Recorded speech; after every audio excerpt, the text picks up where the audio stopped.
Lo cortés no quita lo valiente, Presidenta. Quiero partir saludando al acusado, el señor ministro Santelice, decirle que respeto su trayectoria profesional como médico, doctor, repetirle lo que le dije en privado respecto de que aquí no hay nada personal contra usted, sino contra sus conductas públicas.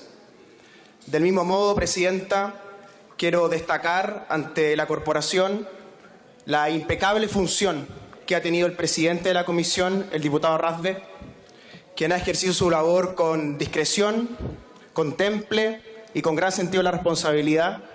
No estamos de acuerdo sobre el fondo del asunto, sin embargo, yo soy capaz de reconocer las capacidades que ha demostrado el diputado Rasbe, que es un ejemplo, porque se vivieron momentos muy tensos en esta comisión, Presidenta, y él supo sacarlo adelante de manera muy ordenada y siempre muy cortés con todos los participantes.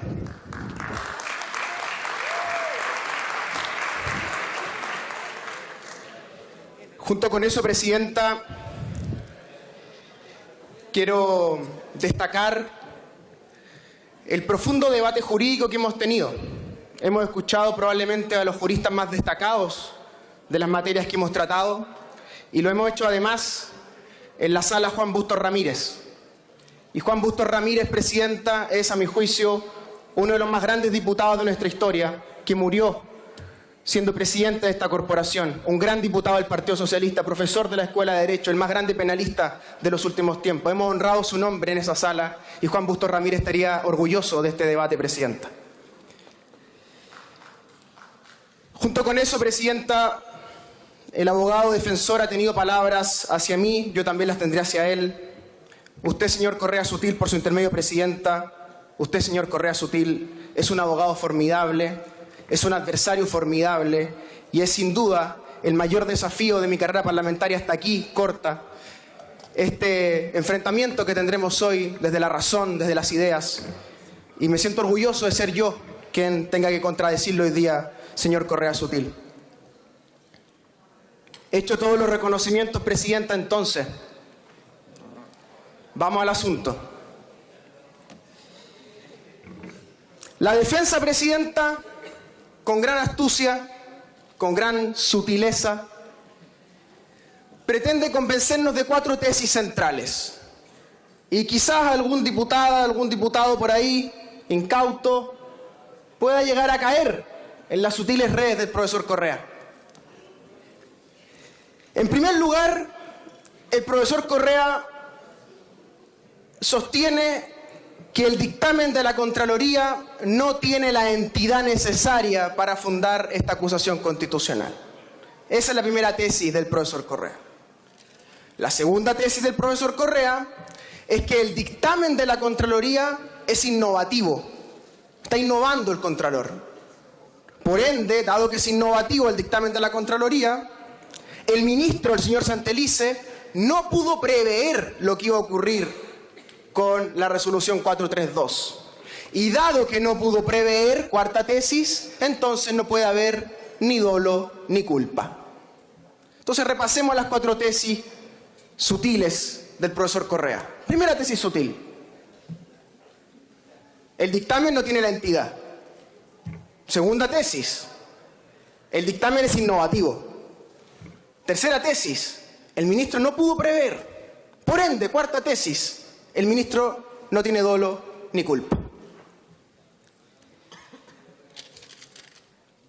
Vamos entonces a analizar estas 4 tesis. ¿Cómo pretende demostrar la defensa que el dictamen no tiene la entidad? Pues sumergiendo el dictamen en un océano de dictámenes y decir, mire, esto ocurre todo el tiempo. Aquí hay más de 2.200 representaciones de la Contraloría durante el año pasado. Y nos pregunta entonces, ¿es razonable dentro de 2.200 dictámenes elevar un dictamen y sostener en base a él una acusación constitucional? Es cierto, Presidenta, que este dictamen convive en un océano de dictámenes de esta índole. No, Presidenta, no es cierto. Este dictamen tiene una gravedad muy particular, que es que toca la materia más sensible hasta hoy de nuestra convivencia democrática, que son los derechos reproductivos de las mujeres, Presidenta, y las causas en las cuales una institución o persona puede objetar de conciencia para no practicar un aborto en 3 causales. Eso es lo que estamos discutiendo. Pero ¿quién le da la entidad a un dictamen? ¿Se lo da el profesor Correa Sutil? ¿Se lo doy yo? No. Presidenta, la entidad de este dictamen, la importancia pública, se lo ha dado la sociedad chilena.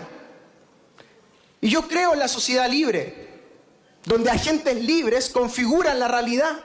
La prensa, los columnistas, los rectores de universidad, los parlamentarios, las ONG, las mujeres libres de opinión de este país. Y el dictamen ha tomado la entidad en el foro público. Y no así los otros 2.200 dictámenes de la Contraloría. O sea, ¿por qué entonces destaca este dictamen en nuestra convivencia pública? Destaca porque los agentes libres de esta sociedad así lo han determinado. La prensa, los columnistas, los profesores, los rectores, los parlamentarios, las lideresas y líderes de opinión. Es la sociedad libre la que le ha dado la entidad a este dictamen. La importancia pública de este dictamen viene dada por la opinión pública. Entonces, sumergir un dictamen entre 2.200 dictámenes y decir, mire, es uno más en el océano, es una sutil manera de negar la entidad del dictamen de Contraloría, Presidenta. Este dictamen, a mi juicio, dentro de este océano, es único. Único porque toca una materia sumamente sensible. Y voy a tratar de mostrar en toda su profundidad la materia que estamos discutiendo. Estamos en la tesis entonces de que el dictamen no tiene entidad. El primer argumento del profesor Correa es sumergir este dictamen en un océano de dictámenes. Ya le he mostrado por qué aquello no corresponde. En segundo lugar, el argumento que yo creo más se socializó en los pasillos de esta corporación. Si el dictamen tuviera la entidad, dice la defensa, entonces lo que corresponde es que también se acusara constitucionalmente a la exministra Carmen Castillo. Eso es lo que se nos dice, eso es lo que se le dice a las acusadoras. Es injusto que ustedes acusen al ministro Santelices y no acusen a la ministra Castillo. En primer lugar, Presidenta, las faltas cometidas por la ministra Castillo y el ministro Santelices no son iguales. Del hecho que arriba diga protocolo y no diga reglamento, no es lo mismo, no es la misma falta. La cuestión de fondo, Presidenta, es que el ministro Santelices ha empujado objetivos políticos a través de su protocolo que no lo intentó Carmen Castillo. Las faltas no son iguales, no son equiparables. Pero vean ustedes, dado que no se presenta la acusación constitucional contra Carmen Castillo, entonces la defensa dice, esto no tiene entidad.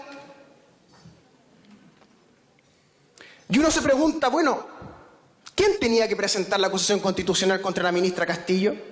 ¿Esa es una carga procesal de las acusadoras? En principio yo diría que no. Y como este es un foro político, la pregunta es política. ¿A quién le correspondía acusar a Carmen Castillo? La respuesta es más o menos evidente. A Chile Vamos. ¿Y por qué Chile Vamos no presenta la acusación constitucional contra Carmen Castillo? La respuesta también es evidente, Presidente. ¿Sabe por qué?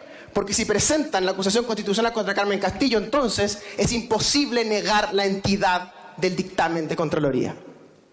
Y así, de esta manera, la no presentación de la acusación constitucional contra la ministra Castillo le sirve a la defensa como argumento. Y se nos dice que las acusadoras son injustas y que no ejecutan con la misma severidad la acusación constitucional.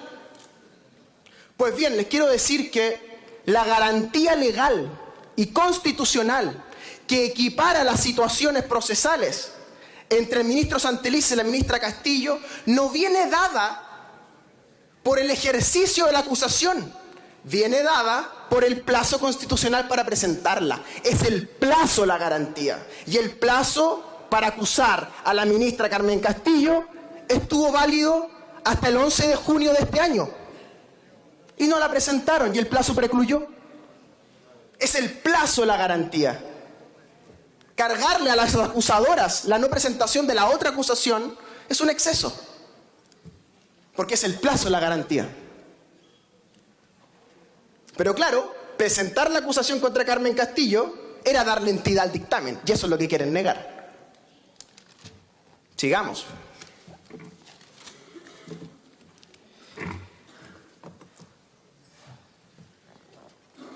Supongamos entonces que el dictamen tiene entidad. Vamos a la segunda tesis del profesor Correa. El dictamen, según la defensa, es innovativo. O sea, el Contralor estaría innovando. ¿Sobre qué estaría innovando? Esto es una pregunta que yo repetí varias veces. Y la respuesta, la mejor respuesta que tenemos hasta aquí, es que la innovación sería sobre la relación de las instituciones privadas que celebran convenios con el Estado a través del TFL 36, que el Contralor estima que esas instituciones que reciben fondos públicos son parte del sistema público. Tienen una encomendación administrativa, están homologadas administrativamente con el Estado. Si usted celebra un convenio del DFL 36 con el Estado, usted pasa a ser parte del sistema público de salud. Eso es lo que ha dicho el Contralor. Y dado que el Estado no puede objetar de conciencia, bueno, usted que celebró el DFL 36 y que es como el Estado en este caso, tampoco puede objetar de conciencia. Entonces, la defensa dice que esto es innovativo. Veamos si es innovativo. Dictamen 31.605 del año 86. Año 86. Siendo Contralor el señor Iturriaga, establece que los convenios del DFL 36 convierten a los privados en parte del sistema público, como establecimientos o instituciones, no como prestaciones, como establecimientos. Vamos a seguir sobre este punto porque esta es la clave. Año 92. Año 92. Contralor Iturriaga. Dictamen 3199 del año 92. Mismo criterio. Los DFL 36 implican una homologación administrativa, una encomendación de funciones, por ende, es como el Estado. Dictamen 3018 del año 99. Era Contralor don Arturo Elwin. Mismo criterio. Año 2006. Era Contralor don Gustavo Esquiola. Dictamen 51.081 del 2006. Mismo criterio. Las instituciones que celebran con el DFL 36 tienen las mismas obligaciones del Estado como establecimientos. Dictamen 44.822 del 2011 del Contralor Ramiro Mendoza. Mismo criterio. Dictamen 30.993 del 2012, también de Ramiro Mendoza. Mismo criterio.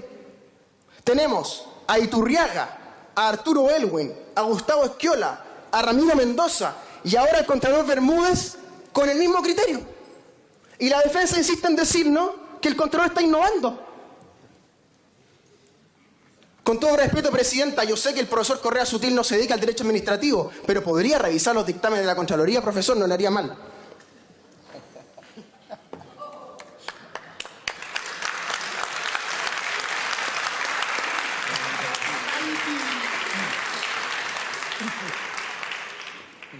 Vamos entonces a por qué califican el dictamen como innovativo. Yo les voy a decir por qué. Porque no les gusta. ¿Y saben lo que no les gusta? No les gusta que las instituciones privadas que tienen convenios con el Estado no puedan objetar de conciencia. Eso es lo que no les gusta. Porque lo que quieren establecer es que con dineros públicos se pueda objetar de conciencia. Y eso es lo que no se puede, su señoría.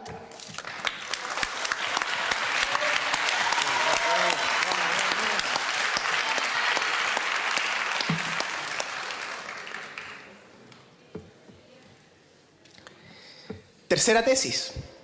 El ministro no pudo prever.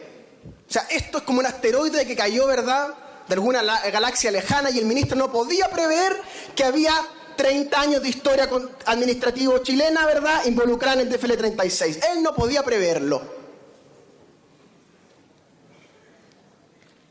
Claro, en 10 días es bastante difícil de prever, pues, señor ministro, por su intermedio, presidente. Porque usted, señor ministro, por su intermedio, presidente, se tomó 10 días para dictar este protocolo.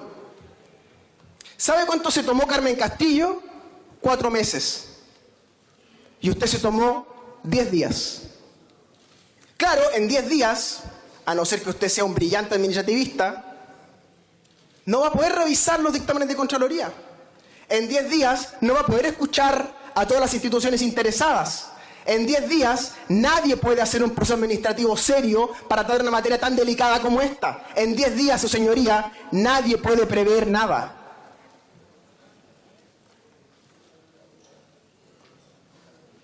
¿Cuál es el estándar de cuidado en la dictación de un acto administrativo?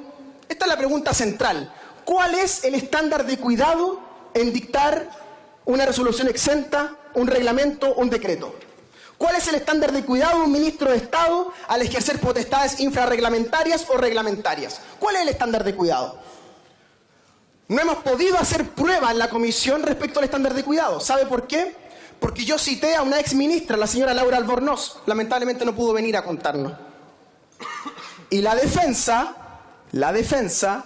tenía, por supuesto, una cartita bajo la manga para configurar pruebas sobre el estándar de cuidado de un ministro. ¿Saben cuál es esa cartita bajo la manga? Jorge Burgos. Jorge Burgos, su rol en esta defensa iba a ser hablar como exministro y decir que el estándar de cuidado se estaba cumpliendo. ¿Y dónde está Jorge Burgos?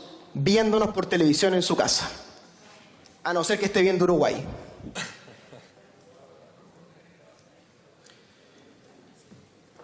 Y en estos 10 días que se tomó el ministro Santelices para dictar algo tan serio como un protocolo que toca los derechos reproductivos de las mujeres chilenas, la cuestión más sensible de nuestra democracia hoy, ¿no contó con asesores, presidente? ¿No había asesores en el Ministerio de Salud? ¿No había ningún abogado que pudiera decirle, o abogada, que pudiera decirle al ministro, ¿sabe qué, ministro? Hay dictamen en contra de lo que estamos haciendo. ¿No había nadie en el Ministerio de Salud? O sea, el Estado de Chile destina recursos de todos los chilenos pagados con impuestos, que pucha que les duelen a algunos, para pagar asesores, y los asesores no son capaces de saber que había 38 años de historia administrativa en Chile en el DFL 36, y les cae hasta esteroide del cielo. ¿Ese es el estándar de cuidado de su ministerio, señor Santelices? Su señoría, esto es inaceptable. Usted podía prever, ministro. Era su labor preverlo. ¿Y sabe por qué no lo previno, ministro? Porque usted o no sabía el DFL 36 o usted planeó saltarse el DFL 36. Elija usted cuál de las dos es peor.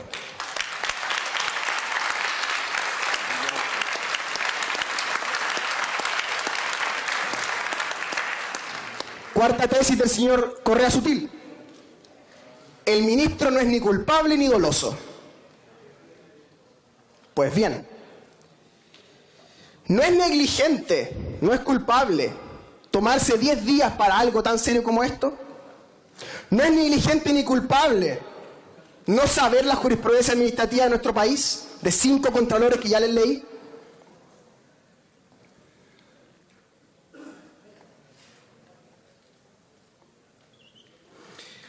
Quiero entrar en la pregunta, a mi juicio, más compleja de este caso, de este hermoso caso que estamos analizando. ¿Por qué dictó el ministro Santelices? ¿Por qué dictó este segundo protocolo?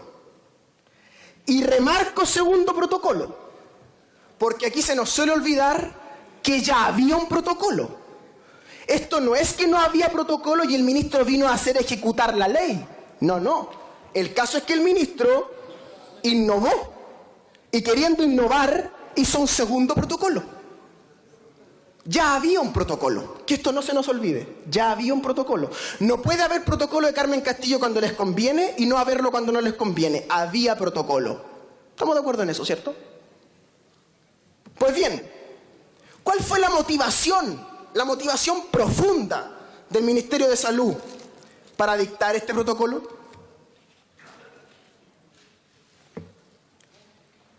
Usted dice, ministro, en la resolución 6432, que la motivación administrativa para dictar este protocolo es que había diversas interpretaciones. ¿Cuál es la prueba de las diversas interpretaciones? 2 recursos de protección.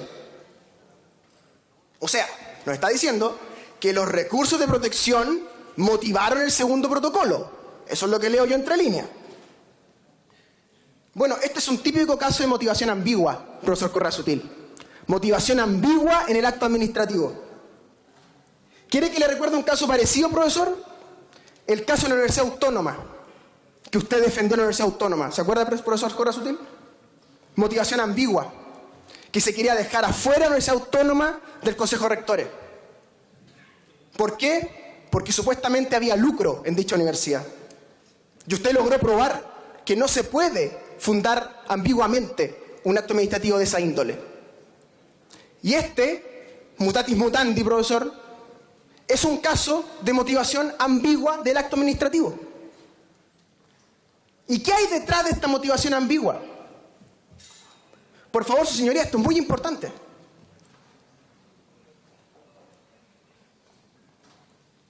Lo que está detrás de esta motivación ambigua es que el ministro lee la realidad de la siguiente manera.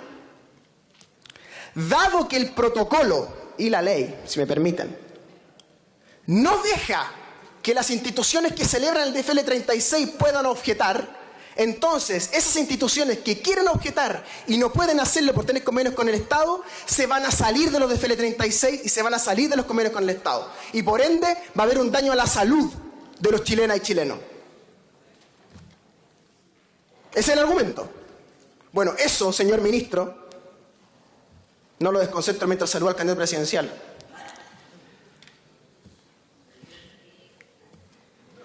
Ciertamente usted no, ministro. Vean ustedes. Las instituciones privadas que quieren objetar no pueden hacerlo, porque tienen convenios con el Estado. Ellas quieren hacerlo, entonces dicen, nos vamos a salir de los convenios con el Estado. Y eso dañaría la salud de los chilenos, ¿verdad? Porque dejaría el resto de las prestaciones sin poder ejercerse. Bueno, señor ministro, presidenta por su intermedio, eso es un chantaje. Es un chantaje decir, yo me salgo de los convenios con el Estado porque usted no me deja objetar. Es un chantaje, presidenta. Y si me permite, la verdadera motivación administrativa de la resolución 432 es este chantaje de las instituciones privadas que quieren objetar. Y no se puede fundar un acto administrativo en semejante motivación. ¿Sabe por qué, ministro? Porque están los derechos de las mujeres chilenas en juego. Por eso.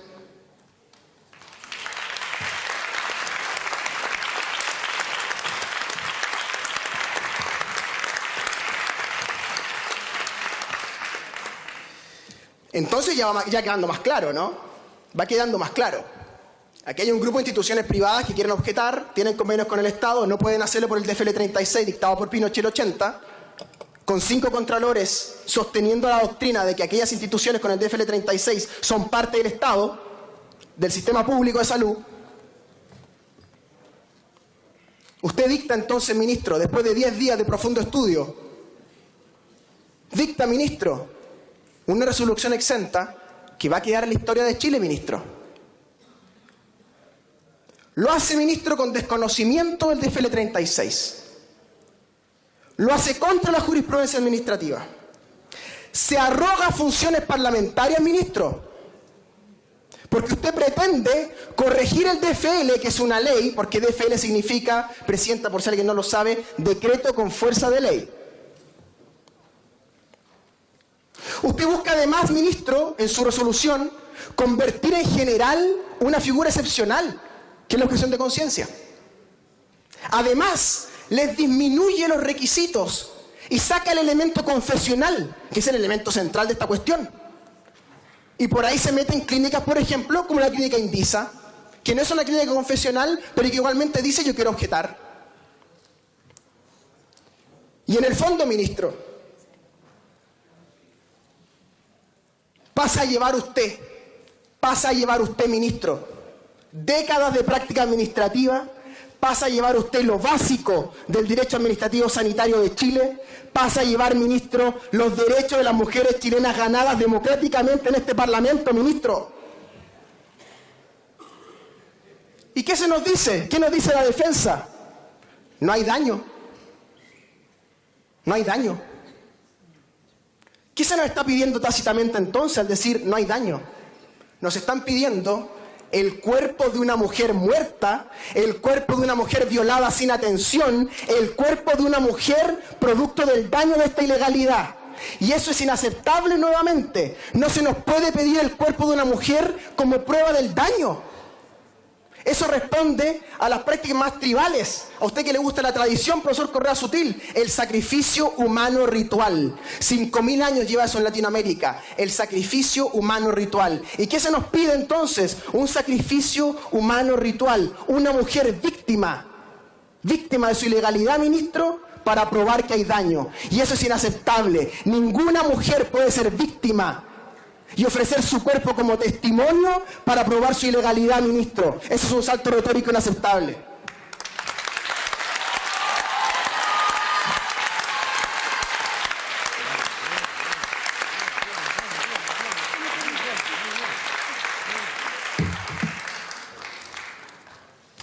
Entonces, dada esta realidad, donde no he cometido ninguna falta a la lógica, ustedes me dirán, donde he seguido paso por paso, si quieren podemos pedir el VAR y revisar paso por paso qué es lo que ha ocurrido. La defensa, con la inteligencia demostrada ya del señor Correa Sutil, ex subsecretario del Interior, si me permiten, perdón, ex secretario de Estado, no del Interior.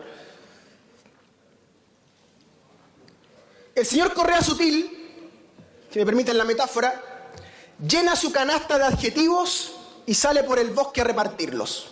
Partamos. La acusación constitucional, banal. El dictamen de la Contraloría, innovativo. Las acusadoras, precipitadas.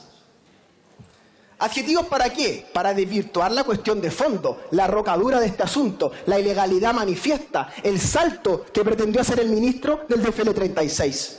Y claro, hoy día Correa Sutil retrocede y ya no utiliza banal con la fuerza que lo utilizó él el otro día en la comisión, ¿verdad? ¿Por qué? Porque sabe que calificar de banal una acusación constitucional no corresponde. Calificar de innovativo el dictamen del Contralor a propósito de una defensa de una acusación constitucional tampoco corresponde. Y si me permite el profesor Correa y a todos los que lo han hecho, calificar de precipitadas a las diputadas acusadoras tampoco corresponde. Me pregunto si acaso fuéramos 10 hombres los acusadores, ¿seríamos tratados de la misma manera por la opinión pública y por este Parlamento? ¿No será el machismo lo que está ingresando en esta argumentación? Lo dejo planteado. Luego de intentar desvirtuar con sus adjetivos, recurriendo a la mejor tradición de esto, a la mejor tradición de esto otro, el profesor Correa busca entonces sus contorsiones. Contorsiones dignas de un gimnasta. Primer ejercicio de contorsión: disolver el dictamen de la Contraloría. Segundo ejercicio de contorsión, presidenta: hacer líquido el DFL 36. Resulta que ahora hay discusión sobre el DFL 36. Hemos tenido 38 años desde 1980 de ejecución del DFL 36 y ahora resulta que descubrieron una discusión doctrinaria.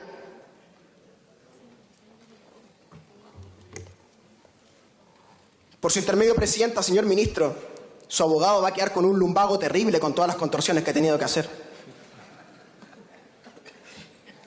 Como usted es médico, digo, lo puede ayudar. Porque de medicina sí que sabe, ministro. Entonces, a fin de justificar un estándar de cuidado que evidentemente no se ha cumplido, porque evidentemente ha sido negligente el ministro, o bien ha sido doloso, que ya realmente, ministro, yo no quiero creer eso. No quiero creer que es dolo lo que usted ha llevado a cabo. Es negligencia manifiesta.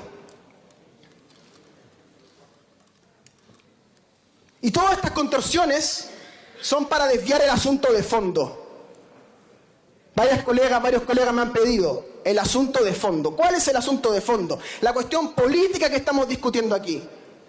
Y la cuestión política que estamos discutiendo es si acaso las instituciones privadas que reciben fondos públicos por el DFL 36 pueden objetar de conciencia o no.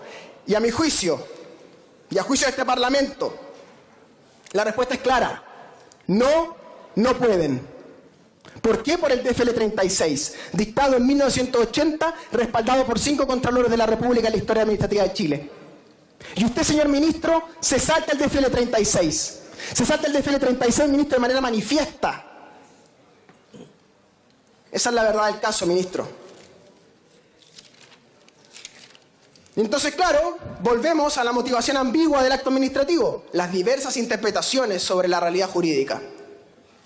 Y el ministro, dado estos 2 recursos de protección, dicta un segundo protocolo asumiendo como propia la interpretación de las instituciones privadas. Y la resolución 432 lo que hace es hacer propia del Estado de Chile la interpretación de las clínicas y hospitales que quieran objetar, aún teniendo convenios con el DFL 36. Eso es inaceptable, ministro. Es una ilegalidad manifiesta. Vamos entonces a la cuestión urgente, la cuestión previa. El profesor Correa Sutil, con gran astucia, ha presentado la cuestión previa y ha señalado que lo que importa es la conducta del ministro. Efectivamente, es la conducta del ministro la que ha sido negligente. Se ha permitido citar a don Bernardo Leighton. Se ha permitido decir en su intervención, señor Correa, que entonces el Congreso es parecido al ministro porque nosotros también a veces cometemos inconstitucionalidades. Y después de eso, despliega sus 3 argumentos de la cuestión previa. En primer lugar, usted dice que esto no sería ultima ratio. Y quiero relatarle, por su intermedio, presidenta, a la corporación, que a mi juicio sí es ultima ratio. Aquí hay un proceso político del que todos son testigos. Apenas se dictó este protocolo en la resolución 432, apenas se dictó, se inició una discusión en este Parlamento sobre qué implicaba esa resolución. Y el Partido Socialista, con gran visión política, apoyado en 2 grandes abogados como son Cristóbal Osorio y Gabriel Osorio, fueron a la Contraloría. Y no es una toma de razón la que operó ahí. No es que el Contralor, por obligación, tuvo que ver su resolución 432. No, hubo que llevarla a la Contraloría. Y resultó que los senadores socialistas tenían razón.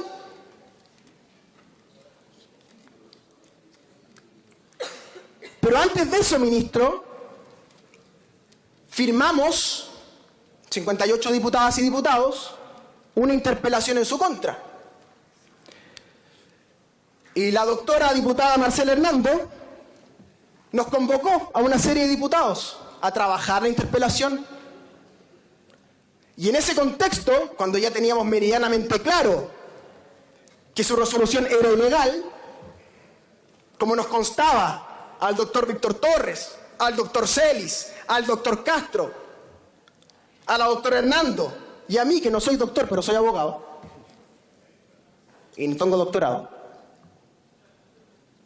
nos constaba que su resolución era ilegal. Y usted nos invitó al ministerio, ¿se acuerda, ministro, que fuimos a su ministerio a verlo? Que fueron los doctores y fui yo. ¿Y qué le dijimos, ministro? ¿Qué le dije yo? Antes del dictamen de Contraloría, profesor Correa, antes del dictamen de Contraloría, le dije en el Ministerio de Salud, es ilegal e inconstitucional vuestra resolución, ministro. Se lo dijimos con toda claridad. Y pagamos costos políticos enormes por reunirnos con usted para decirle la verdad.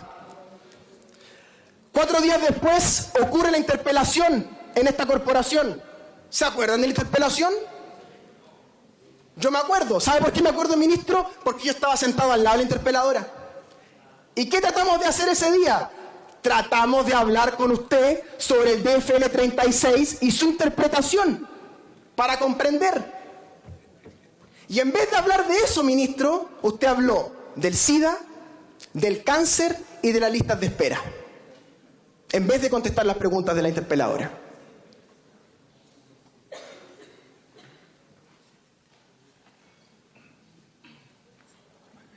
Usted, ministro, en todo este proceso ha sido incapaz de preguntarse a sí mismo: ¿estaré cometiendo una ilegalidad tal como dicen los diputadas y diputados?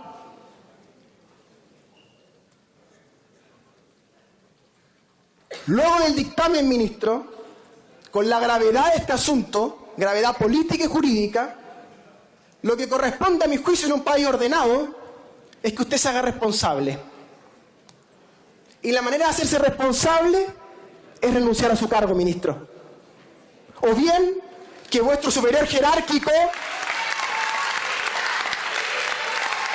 Cito.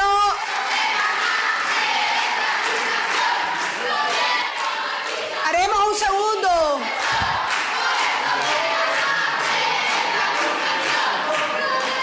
Solicito a las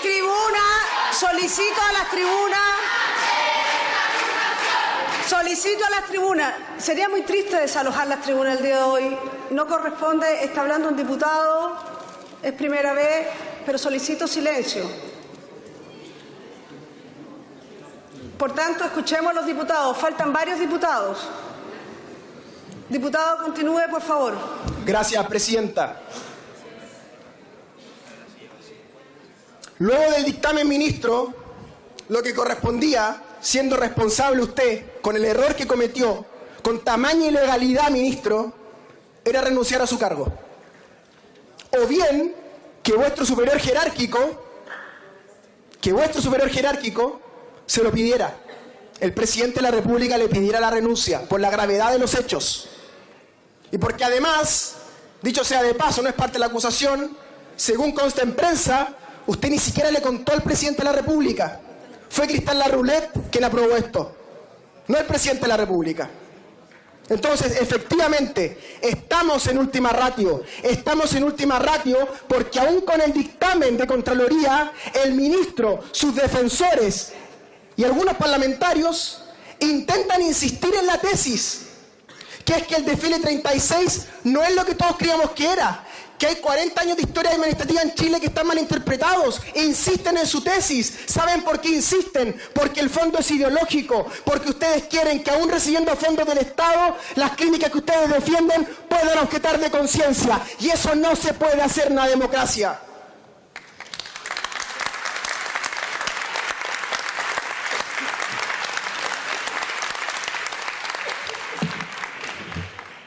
Y ahora vamos al argumento, a mi juicio, más notable de todos.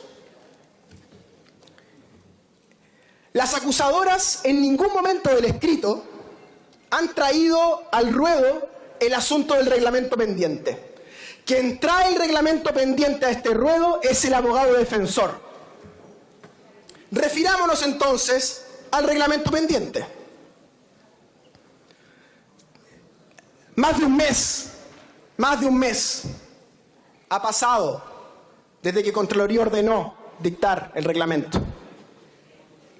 Y en este mes no solo no hemos recibido el reglamento, sino que además no tenemos ni siquiera una fecha tentativa para ello. El ministro no muestra ningún interés en el reglamento.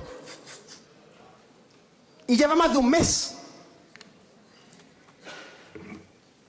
Y esto es muy interesante para el caso.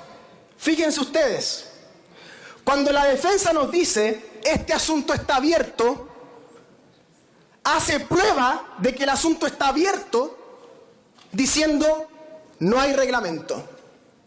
¿Y quién tiene que dictar el reglamento? El acusado. O sea, el acusado usa la no dictación del reglamento para sostener que el asunto está abierto. Curioso, ¿no? Curioso. ¿Sabe por qué es curioso, ministro? Porque un reglamento y una resolución exenta, lleven el título que lleven arriba, son más o menos parecidas en densidad jurídica. Y usted se tomó 10 días para la resolución 432 y lleva un mes en el reglamento. O se ha demorado mucho ahora, ministro, o se demoró muy poco antes. Pero las dos cosas no son sostenibles, ministro. O usted se apuró en la resolución 432 o se está demorando en este reglamento. Y si se está demorando en este reglamento, yo le voy a decir para qué es, presidenta. Para configurar una defensa en este hemiciclo. Para eso no han dictado el reglamento. Entonces vea usted, el abogado Correa Sutil, con enorme inteligencia, interpreta a su favor el silencio. No hay acusación constitucional contra Carmen Castillo, a favor de Santelice. Santelice no ha dictado el reglamento, a favor de Santelice. Señor Correa, afuera no está nevando. Me imagino que eso también ayuda al señor Santelice. Pero claro, el asunto central aquí son los derechos de las mujeres, ¿o no? Y llevamos un mes esperando, las mujeres chilenas llevan un mes esperando que usted dicte el reglamento. Y en vez de dar excusas por no dictar el reglamento, en vez de decir me voy a demorar 2, 3 meses, un año, lo que sea, pero decir algo, no. El ministro juega a ser impredecible. El ministro no da ninguna certeza de cuándo va a ejercer su potestad reglamentaria. ¿Y saben cómo se llama eso? Uso arbitrario de su potestad reglamentaria. Está usando su potestad reglamentaria, no dictando el reglamento, para defenderse en este hemiciclo, para decir que el asunto está abierto. Un abuso de la potestad reglamentaria. No dictar reglamentos, se ha vuelto la costumbre del derecho chileno, parece. Pero en este caso es particularmente grave. Y ya hay otro caso, previo a este, que el señor Correa conoce muy bien, donde se acusó constitucionalmente a un ministro por no dictar reglamentos. ¿Saben cómo se llama esa película? Harald Beyer se llama esa película. Y hoy día Harald Beyer es rector de la Universidad Ibáñez.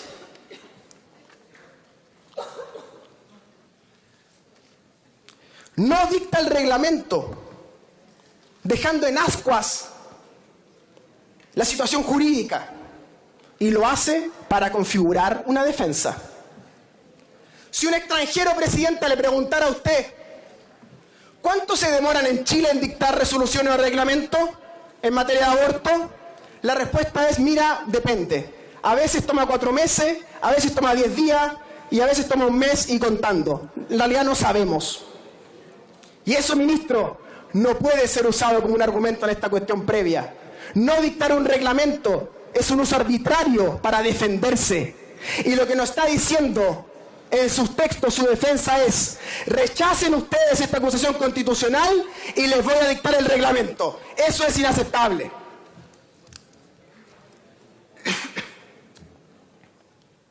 Entonces va quedando claro, el ministro utiliza sus potestades de forma arbitraria y estratégica para empujar intereses políticos o bien para defenderse en este foro. Presidenta,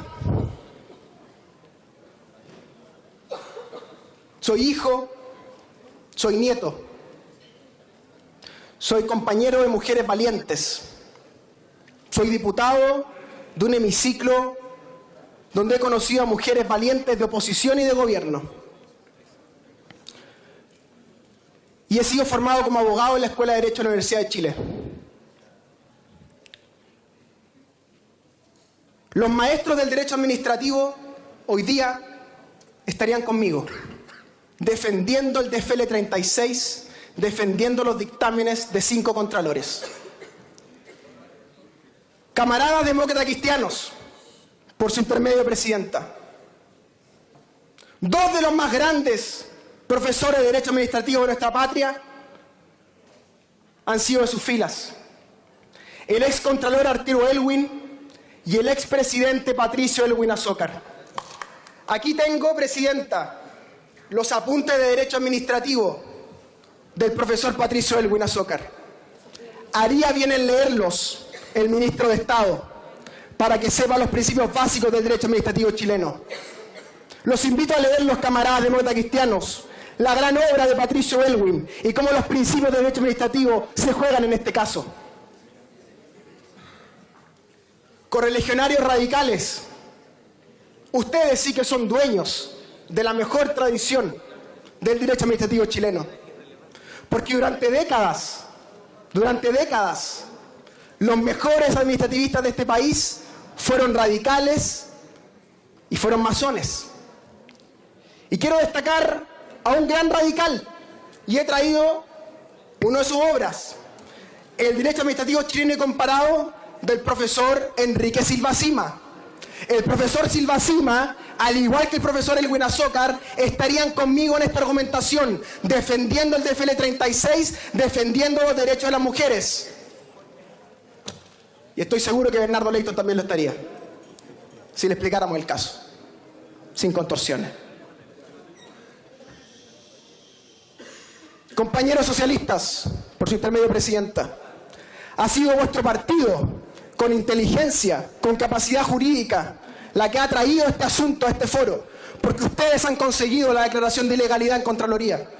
Yo reconozco la inteligencia y la estrategia política del Partido Socialista de Chile. Reconozco el rol que ha tenido el Partido por la Democracia en el debate sobre el aborto 3 causales, en el Senado y en esta Cámara. Y reconozco, por cierto, el rol de las compañeras comunistas en esta batalla.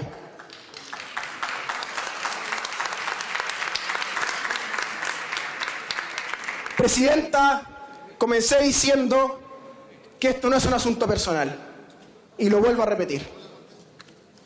Esto es un asunto político y jurídico de la máxima importancia. Decía que soy hijo y soy nieto. Soy hijo de una mujer, presidenta, que en Melipilla se practicó 2 abortos. Mi madre.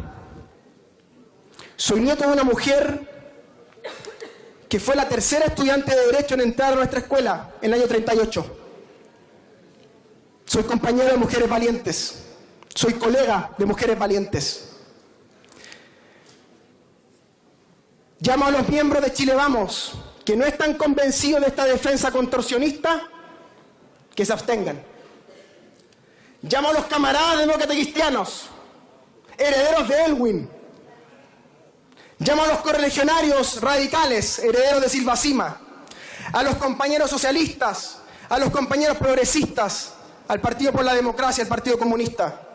Llamo a mi bancada del Frente Amplio, presidenta, a rechazar la cuestión previa, a aprobar la acusación constitucional, a dejar de manifiesto que en Chile impera el derecho, que el DFL 36 tiene una sola interpretación como la ha tenido durante 38 años, y que en Chile prima el Estado de Derecho y los derechos de las mujeres. Presidenta, llamo desde el fondo de mi corazón y con total convicción a aprobar esta acusación constitucional y que sea el Senado de la República de Chile, presidenta, quien decida el futuro político del ministro Santelice. He dicho, muchas gracias.